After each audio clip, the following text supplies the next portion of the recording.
Hello and welcome. My name is Jessica Adelman. I'm the Social Media and Communications Manager for the Ehlers-Danlos Society, and I will be your moderator today. For our webinar today, we have Dr. Paldeep Atwal presenting on discovery of AEBP1-related Ehlers-Danlos syndrome, expansion of understanding of Ehlers-Danlos and related disorders. This webinar is part of our ongoing series, Living with EDS and HSD. A quick note about how this webinar is going to work. Attendees are muted at all times. However, you are able to type questions into the question box at any time. Dr. Atwal will not be able to see or respond to any questions until the Q&A time at the end of his presentation. Please do not send your questions more than once, as it will not increase the chance your questions will be answered. It will only make it harder for us to sift through those questions. Thank you so much for your participation here. Dr. Atwal is a board-certified clinical and medical biochemical geneticist, formerly of Mayo Clinic in Florida, where he served as medical director for the Center for Individualized Medicine and clinical lead for the Department of Clinical Genomics on the Jacksonville campus. He is a fellow of both the American College of Medical Genetics and Genomics and the Royal Colleges of Physicians in the United Kingdom. He completed his medical genetics residency at Stanford University Medical Center in Palo Alto, California, and subspecialty medical biochemical genetics fellowship at Baylor College of Medicine in Houston. In addition, he holds diplomas in structural molecular biology and forensic medical science. He has a long-standing interest in rare and undiagnosed disease, including the use of multiple concurrent omics platforms to provide a diagnosis to patients. He conducts translational research with the goal of discovering new genetic syndromes and designing new therapies for genetic disease. Dr. Atwal's clinical interests include clinical genomics, undiagnosed diseases following lengthy diagnostic odysseys, and inborn errors of metabolism, including mitochondrial diseases. Through his work, he has helped discover 2 new genetic connective tissue syndromes that result from defects in the FLNA and AEBP1 genes, helped develop untargeted metabolic screening tests for inborn errors of metabolism, and has published extensively on human genetics with around 50 publications to date. Dr. Atwal's awards include the 2014-2015 ACMG Foundation Genzyme Fellowship in Biochemical Genetics Genetics Award, and the Neurobiology of Disease in Children's Young Investigator Award. In his spare time, he enjoys spending time with his family, playing electric guitar, and exploring the health benefits of single malt Scottish whiskey. Thank you so much, Dr. Atwal, for being here today. Thank you for the fantastic introduction, and thank you and the rest of the Ehlers-Danlos Society for inviting me to talk.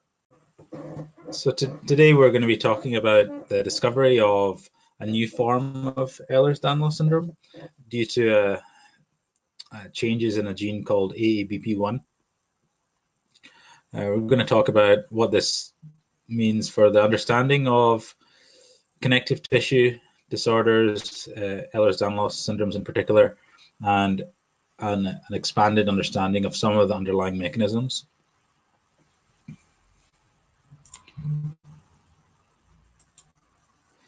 So this is me. I'm a clinical geneticist, also trained in internal medicine. I'm based in Jacksonville, Florida, in a private clinic. So this is the subject of interest today, this paper. It was a paper published earlier this year, and it was the culmination of many years of work from all of the people here listed, and much time spent from many different organizations. We've got some people from Mayo Clinic here, we've got people from Boston University, there's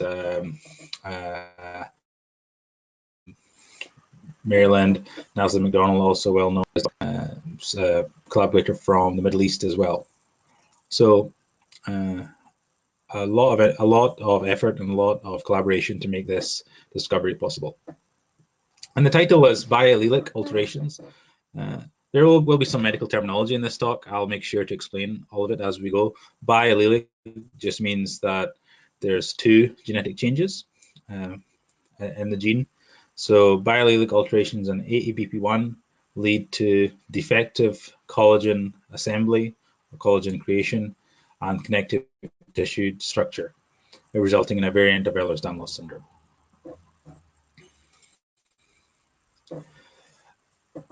As many things in medicine, this all happened for me, and I'll tell you the story from my perspective, with a single patient. And I say that very intentionally because the reality is that these things often happen with single patients, and you have to start with one before you can. I had a young man come to my clinic. He was a 34-year-old male, and lifelong history of joint hypermobility and joint pain. He was born premature, had several congenital or birth defects when he was born, cryptorchidism, so his testicles were undescended. He had some redundant or extra skin, and so his skin was kind of loose, and he had some joint laxity, so joint flexibility. As he was growing up, he was a little bit delayed in when he walked and acquiring fine motor skills such as grasping with fingers, that kind of thing. But he eventually grew out of that. When we looked at him, we noticed he had increased wrinkles in his hands and his feet. He reported right shoulder and hip subluxations or partial dislocations. He's got some high arched feet, hammer toes. So that what that means is his toes are, rather than extending straight from his foot, they are contracted or flexed, so the tips of the toes are touching the ground. He's got chronic constipation, so there's some GI issue there. Impaired temperature sensation, so some dysautonomic features. Poor wound healing, abnormal bleeding, and chronic dry eyes. So a very suggestive history of connective tissue disease. So on initial assessment, said that his phenotype was consistent with a subtype of Ehlers-Danlos syndrome, musculocontractural type. And he's had previous testing from numerous different specialists that was unrevealing. So we proceeded with a test called whole exome sequencing. And I'm going to talk about that test in detail today because it's central to this discovery. Shifting a little bit ahead, he was found to have what we call compound heterozygous variants in the gene. Compound meaning there's two different ones rather than the same variant. Heterozygous meaning one copy is there are different changes in each copy. So otherwise, if it's the same change, it would be homozygous. One of the changes is a frame shift. That means that the reading frame of the gene is changed. So you have almost like a letter is misplaced, and that causes problems in how the gene is read. And one is a nonsense variant as well, similar defect. Just to establish some basic genetics before we discuss exome sequencing. Hopefully a lot of this is background information, but I think it's important to go over it. If you imagine in every cell in the body, there is a central part of the cell. This part here was called the nucleus, and all the genetic information is contained in that. The genetic information is packaged neatly in these structures here called chromosomes. And if you were to look in high detail in these chromosomes, you would see that this tightly wound DNA in each chromosome. Genes are simply segments of DNA. And the purpose of that DNA is one of the main purposes is to turn into proteins that have actual function in the body. So this is like a reference library that leads to an actual product or a function that does something in the body. And so naturally, when there's a problem or defect in the reference, it leads to an abnormal functioning product or protein. And that's where we get our diseases. So thinking about how to detect this, there's this exome sequencing test. What we do is we unravel the DNA, and we take the protein encoding parts of DNA called exons. It's around 1% of the entire DNA. And it's thought that most of the disease-causing changes in humans occur in the exons. So it's a very good place to look. That's why it's called exome sequencing. The exome is all of the exons together. So that's why it's called exome sequencing. The underlying idea with this approach is to move from the traditional medical model of care, the anatomical specialty model, cardiologist, gastrointestinal, neurologist, focusing on specific body systems, to a unified approach looking at using the genomics as your stethoscope. So looking at a level of detail that you couldn't do before because you didn't have that level of technology, and we do now. So with that, what we found, and this is a fairly complicated slide, so I'll take some time to go over it. We found these, like I said, these two genetic variants in our patient. The one was inherited from the mother, one was inherited from the father. So we knew they were on different copies of the gene. That's very important. Now, the gene itself was initially not associated with any disease when we detected it. If you look at this ESP and EXAC, these refer to population databases of genetic variation. So these are very important databases that we go, as geneticists, we reference when we look at a new genetic change. The question we ask is, one of the questions we ask is, how common is this? Is this something that is seen in many individuals? Is something that's ever seen before? And what we found is one of the variants has never been seen before, and one of them has only ever been seen one time in over 100,000 different people, meaning they're extremely, extremely rare variants. That increases in general terms, that increases the likelihood of them being disease-causing. We can see the location in the gene. One is in exon 12 of 21, one is in exon 15 of 21. And the gene itself encodes two different proteins or products. One is also called, one of the proteins also called AEBP1, and it's a protein that lives inside the cell, so intracellular, and it's involved in inflammation, and it plays a role in cells being recycled and cell survival. The other one is the larger of the two, and the one that we are more interested in is this aortic carboxypeptidase-like protein, or ACLP. It's associates with the extracellular matrix. It's expressed in vascular smooth muscle, the skeleton, the lungs, the dermal layer of the skin, all the areas that we see defective in connective tissue disease. I'll get more into this later, but these, one of the ways to study human disease is to study in animal models.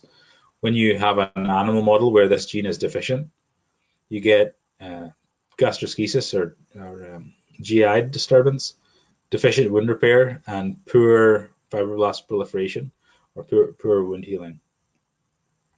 So very, very connective tissue like disease. The protein itself is made up of just over 1,100 amino acids. There's different parts of the protein. These red arrows refer to where our protein in particular was defective. So I'll focus a little bit more on the clinical side of things now. So this is our patient, and so you can see, you can see on his feet he's got these hammer toes, as I was talking about. He's got some aged looking skin. He's only in his 30s, and his skin, the appearance looks like much older than that. He's got some abnormal wound healing here. He's got some contractures in his hands here. So these are a number of different findings. He also had a history of a mitral valve prolapse, which is a cardiac finding. A couple of other things of note with him. On X-rays, when we looked at how dense his bone was, or it's called bone mineral density, we found that he's actually not quite osteoporotic, but osteopenic. So close. So basically, he has much lower bone strength than you'd expect for someone of his age. And that's important because we know that this protein is involved in bone and in the bone. So I'll get to that later. Then the other image here is it's a very detailed and quite difficult to do analysis, which is known as electron microscopy. So this is taking a small sample of a skin and looking at it under a very, very, very high-powered microscope. There's not many places that you can get this done, and so what we found was so these are collagen fibrils. All of these little dots are collagen fibrils. So we found moderate variation in the size and scattered, and in particular these really interesting scattered collagen flowers. So you can see these are kind of have almost a flower-like pattern. They have a frayed, ragged, moth-eaten appearance. These are very specific to connective tissue disease, and that's a very important finding. Looking at his family, this is our patient here. Mother has some easy bruising, has a diagnosis of fibromyalgia, hip dislocation, and half sister with some joint pain and scarring issues.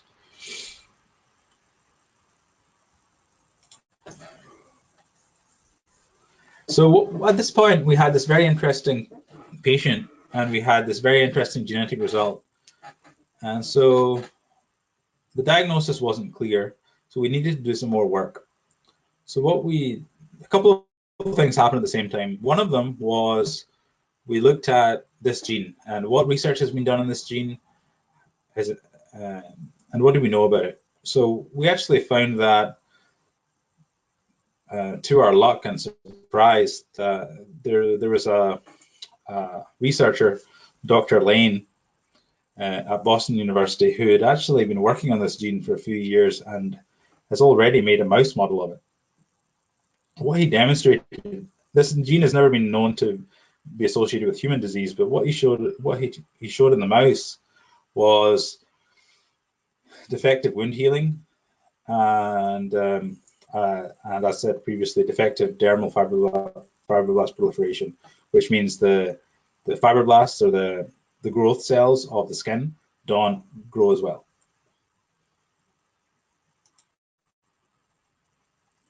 And then very recently, there was another group from the Middle East that reported changes in this gene on two siblings born to first cousins. Those siblings had severe joint and skin laxity, osteopenia, so reduction in bone mineral density, some facial differences, redundant skin, again seen in our patient, dislocated hips, knees, ankles, and they had a change in the gene as well, a homozygous splicing variant. This is their patient. This is Dr. Alazami's patient. So You can see the redundant skin on the face. You can see some of the redundant skin on the fingers as well, and some of the unusual findings there. Also of interest was the X-ray differences in this patient. There was something called a copper beaten appearance of the cranium. So if you look at the cranium here, there's all this kind of patchiness, and that's an unusual finding. And the alignment of the spine was unremarkable. However, there was some narrowing of the distances in between the some of the portions of the spine. Iliac bones were also shortened and squared. And the standing x-rays of the left and right foot here showed, again, these hammer toes and hallux valgus deformities. So you can see the way the foot is shaped is abnormal. So now we have 3 individuals and a mouse model. So starting to make a case for this. And so what we needed was to pull all this together and see if there was anyone else. So we looked around and we actually found I suppose it's a 4th case really, given there was 2 individuals in the Middle East. So this was a patient of Dr. McDonald's, and you can see here the image is quite striking. Very poor wound healing, significant scarring, and significant skin hyperextensibility, as demonstrated in this picture and this picture. So now there's 4 individuals. There's some more images here of that same patient. Poor scar healing here, very significant abnormal scar here, the abnormality in the foot positioning, and the thin skin here, and the keloid formation over here as well. So with those 4 patients, we now had a true case, a true new disease, and we wrote up and published these findings. One of the new things we found was the bone mineral density studies, and this was confirmed in Dr. Al-Azami's patients and also our own patient. And you can see here this is just demonstrating the weakening of the bone. One really very interesting finding that came out of this was we looked at the role of the ACLP in collagen polymerization. So collagen polymerization is when the collagen fibers get together and kind of make big strands. It's very important for collagen integrity. So what this experiment demonstrates is a very exciting process. So at the start, you've got denatured collagen, type 1 collagen. So, and it's allowed to polymerize. So what you get is denatured collagen, and then it's polymerized up to here. This on the y-axis, there's a measure of collagen polymerization called turbidity. It's not important what the measure is, but it's basically highlighting the level of polymerization, or how well it's winding together. Now, the second line here is the same thing happening with the addition of artificially created ACLP protein that's been put into the solution where the collagen is. So what you can see is there's an increase in collagen polymerization with addition of this protein. That is a very interesting finding, as it may down the line present a future avenue for therapy. Obviously very preliminary findings, but of significant interest.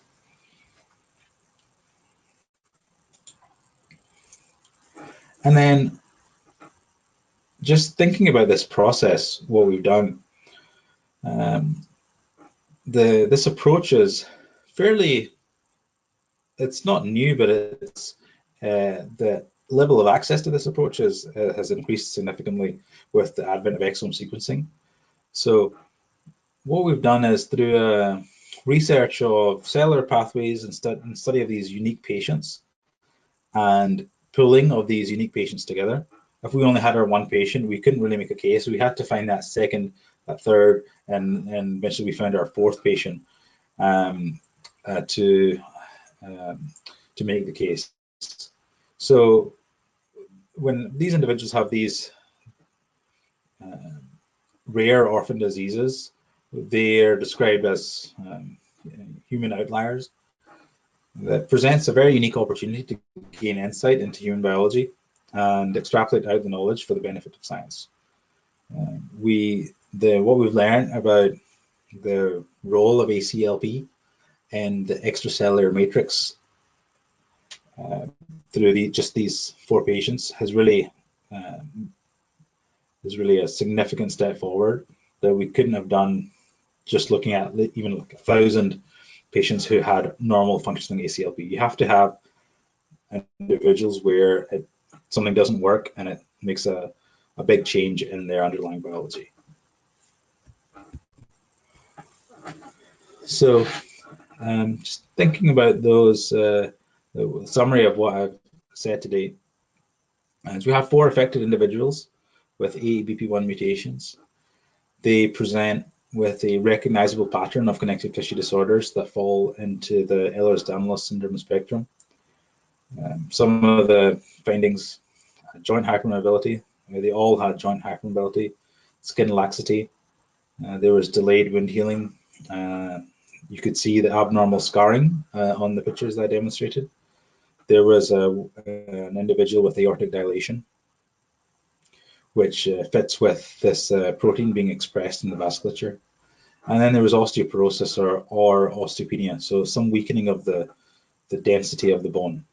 And it's known that also this protein is expressed in the bone as well, the bone matrix. So that makes sense. Through these experiments, we've shown that ACLP is expressed in the skin, the vasculature, other connective tissues, and plays a critical role in the extracellular matrix maintenance and tissue repair. Also demonstrated a degree of rescue or potential therapeutic avenue of recombinant ACLP in these individuals.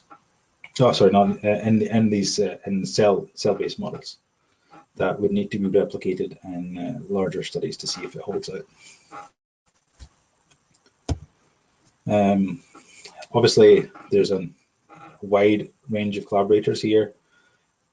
The 2 main significant ones for that made this paper possible are Patrick Blackburn, postdoc. He went whilst he was a postdoc at Mayo Clinic, and Matthew Lane, research scientist at Boston University. Both were critical to this discovery, and this discovery could not have been done without their help. So I'd like to acknowledge both of them. Happy to take questions at this point, and I'd like thank you for your time. Thank you. If any of you have any questions, you may type them at any time into the question box. Our first question is, if you suspect that you might have this form of Ehlers-Danlos syndrome, how can you go about looking into that? Yeah, great question. I'm just gonna share my webcam here so you can all see me. So if you do suspect you have this type or any other of the known molecular types of Ehlers-Danlos, my advice would be see a physician with expertise in 1, medical genetics, and 2, Ehlers-Danlos. Typically, that is a clinical geneticist. There's a number of different approaches now to genetic testing for connective tissue disorders. One is panel-based testing, where you look at around 50 or so different genes, and the number is always increasing, or 50 or so different genes of connective tissue disorders, and to see if there's any abnormalities in those genes. A second approach, like this approach, would be to look at every single gene in the body using exome sequencing, and many physicians, including myself, have taken that approach as well. So that's what I would suggest. Have there been any other patients since this study that have been identified with this particular mutation? Yeah, great question. So this study was published, I don't even think 6 months ago. I'm not aware of any other patients with changes in these exact mutations or even in this gene that have been described to date. Undoubtedly, there is more. Undoubtedly, we'll find more. What typically happens is you find one patient, then a second patient, then it kind of snowballs from there, and you find many more after the initial discovery. What we're finding with the increased availability of genetic testing is that once the gene is there to be looked at and on the appropriate panels, then it's much easier to find that 5th, 6th, 7th, 8th, 20th, 30th patient, and so on.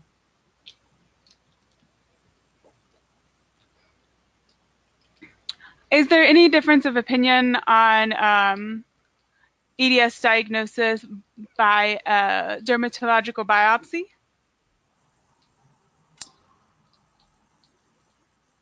So just to, not too sure what the question is getting at, but I think I know. So the question, it sounds like they're wanting to know how you feel about diagnosing EDS through a dermatological biopsy.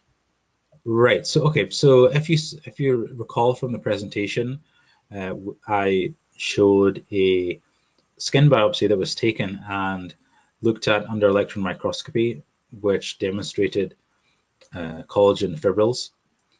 For me, that would, if I saw that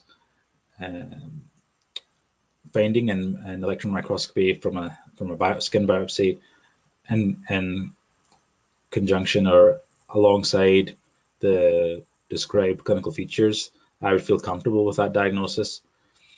And what I will say is, with the advent of cheaper and faster and more accurate genetic testing, the community has really moved away from biopsy-based methods for diagnostics to more sequencing-based methods. The sequencing also gives you a deeper level of understanding and precise genetic changes, whereas the biopsy a number of different subtypes might look similar under biopsy, particularly when you're trying to differentiate different subtypes. Some maybe have some vascular component to it, some don't. So my preference and preference of majority of my colleagues would be to go down the molecular role. Of course, there's clearly a role for biopsy-based approaches, particularly when it comes to research, as I've demonstrated.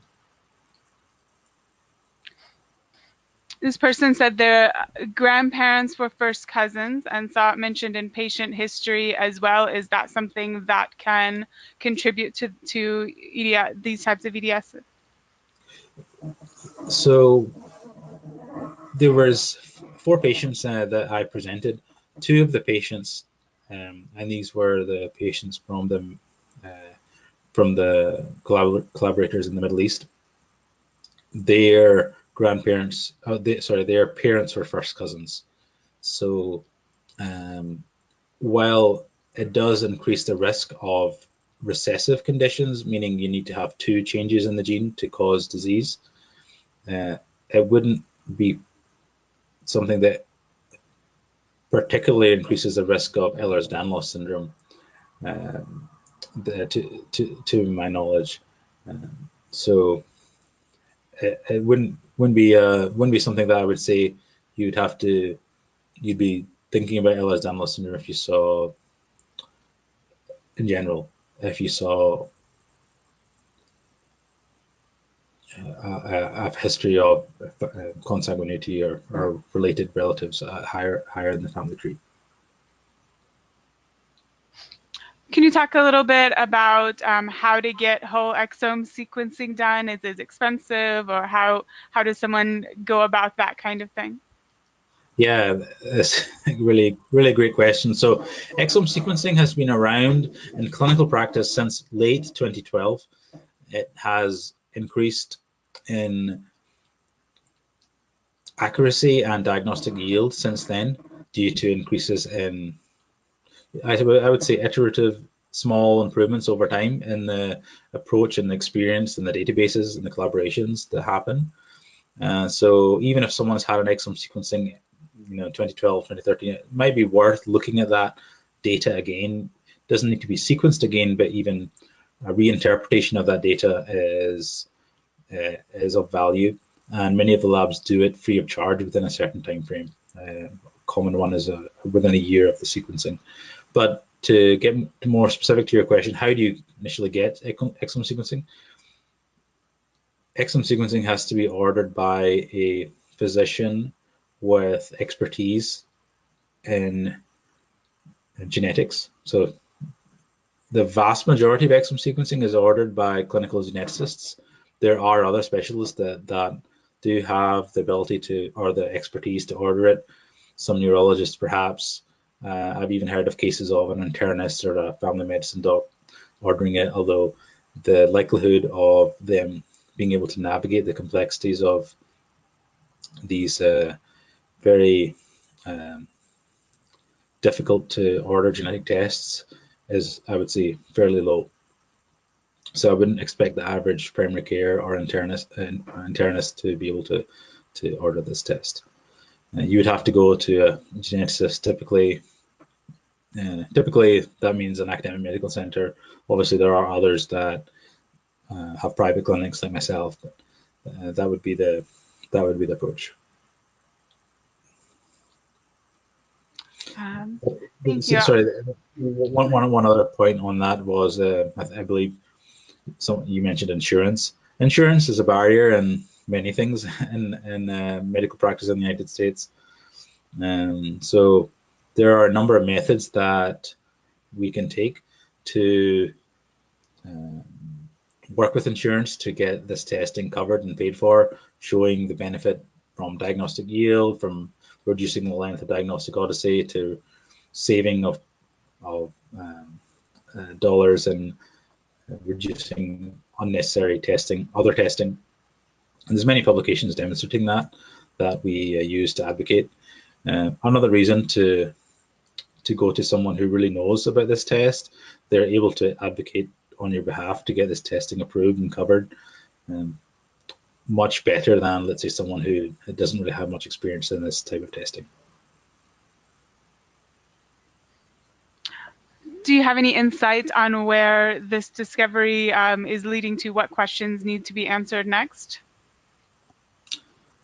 Yeah, so I think one of the questions is, what's the role of ACLP in the extracellular matrix and in collagen polymerization? Is there any role for I'm always thinking about treatment opportunities. Is there a role for treatment here? That would be exciting. Is there, and I suppose one other thing is, okay, we found one other gene that's heavily involved. What other genes are there, and what other interactions are there that we don't know of that are contributing? Obviously, the most common form of Ehlers-Danlos syndrome, the hypermobile type, we have not identified a genetic change that causes that, and so there's much more that we need to be figuring out in this area. Do you have anything to say to anyone who is looking at a undiagnosed disorder that they think might be EDS and having trouble figuring out what type that is? Yeah, so what I would say to individuals in that situation, so I, I do see many people in that situation come to see me, and people typically search for years, or they've seen multiple different doctors who either have dismissed them or think it's something else, or some other non-genetic condition. I would say first, number one, be your own advocate, do your own research, and make sure that research is done on, if you're using the internet, good, appropriate websites. Ehlers-Danlos syndrome, Ehlers-Danlos Society website has some great resources. The gene reviews articles on Ehlers-Danlos syndrome are really fantastic as well. There's the Genetics Home Reference, which is a great review and not that scientific, so it's easier to navigate. And then if you really do suspect this, you have to try and find the right specialist to go to and get the diagnosis and get the best management. That's very hard to do. Again, support organizations like the Ehlers-Danlos Society have great resources on different doctors knowledgeable about Ehlers-Danlos syndrome across the US and across the world, actually, I believe. So that would be a great starting point to find a good physician near you.